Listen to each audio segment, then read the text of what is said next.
What are we discussing on today's podcast, you ask? Well, the D-backs lost in disgusting fashion to the New York Mets. So we got to break down that game. And then part two with Javier Reyes of Locked On Padres, drafting the players we expect to bounce back next season, discussing all that on today's Locked On Diamondbacks podcast. You are Locked On Diamondbacks, your daily Arizona Diamondbacks podcast. Part of the Locked On Podcast Network, your team every day.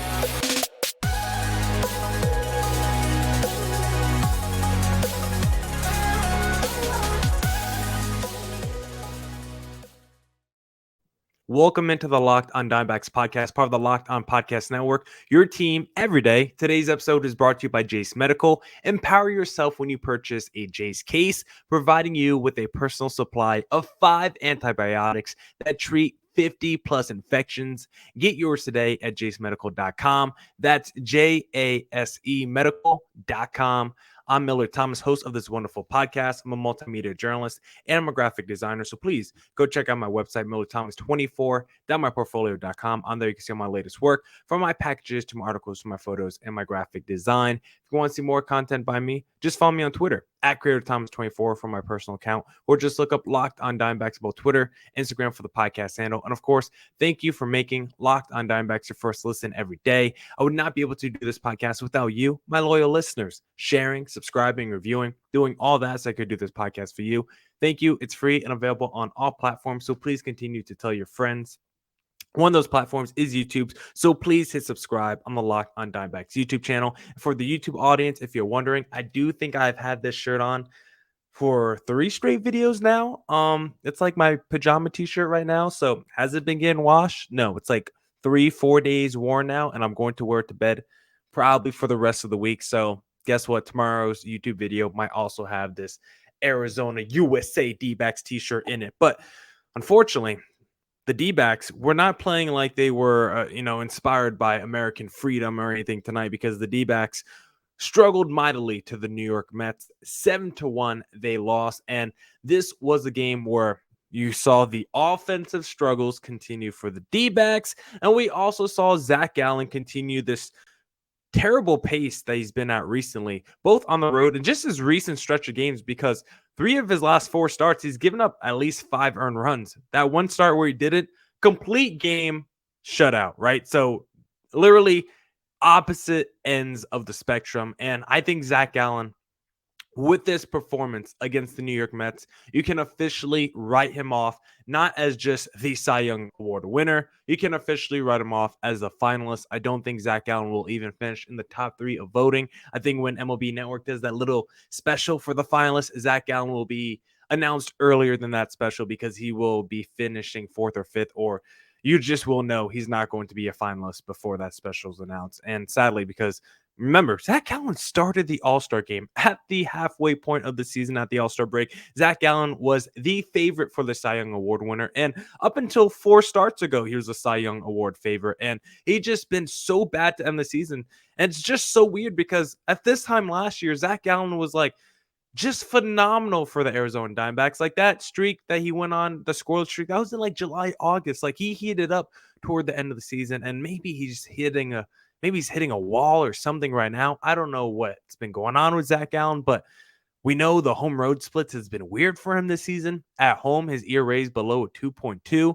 On the road, his ERA is north of 4.3. Like, I don't know what's going on there. He tied his season high in earned runs allowed with this performance against the New York Mets. And remember, the New York Mets have some offensive pieces.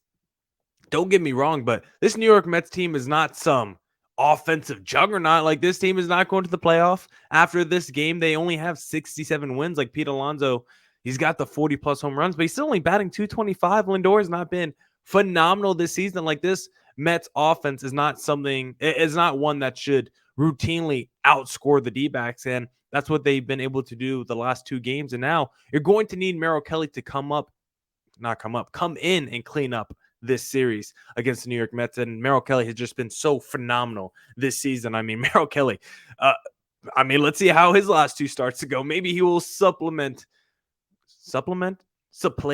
replace Zac Gallen as a Cy Young Award finalist maybe in the final coming days, if he can have back-to-back complete game shutouts like a Zac Gallen, that's not going to happen. But Merrill Kelly should finish potentially ahead of Zac Gallen in the Cy Young Award race. So I'd have to check the stats in the games played for Merrill Kelly to see if he has enough innings pitched under his belt.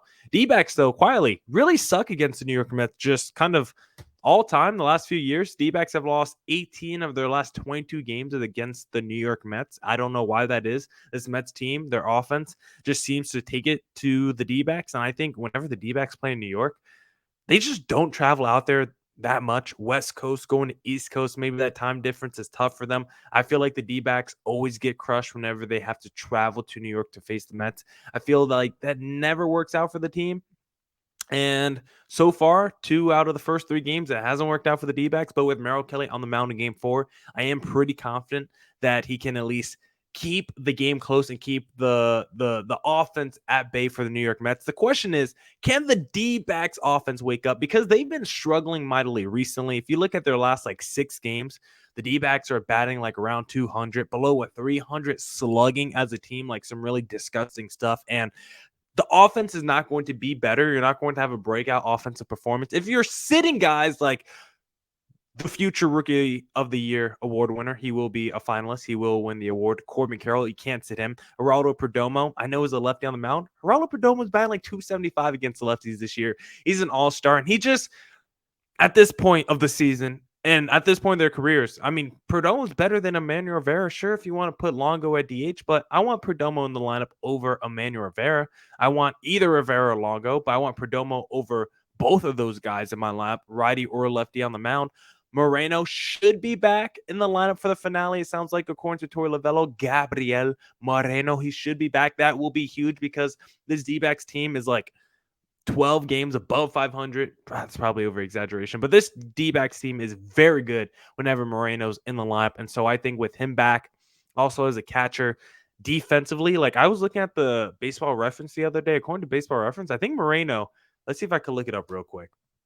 Because when I was on Baseball Reference the other day, I believe Moreno was I want to say he was top. He's number one. Moreno's number one in defensive WAR in the National League. So having him back, not just offensively, what he could do as his bat as a contact to, contact bat to ball guy. I don't know how to say that phrase. Contact to ball guy, bat to ball guy, however you want to say it. This guy's a contact machine, just solid hitter that can spray it all over the field, and defensive WAR leads the National League as well. So getting Moreno back should be big time. We also saw Jake McCarthy make 2 defensive highlights in the first inning of the game. So the defense should be at full throttle with the Carroll, McCarthy, Thomas, Moreno, Lawler, Walker, any number of those guys in your lineup, you're going to have a pretty elite defense out there. And if you look at the standings, even with this loss, D-backs still own that 3rd wild card spot, but you do have to be nervous. The Giants are on the heels. Or excuse me, the D-backs are tied for that 3rd wild card spot because of this Reds game, but the Giants are still a half game back.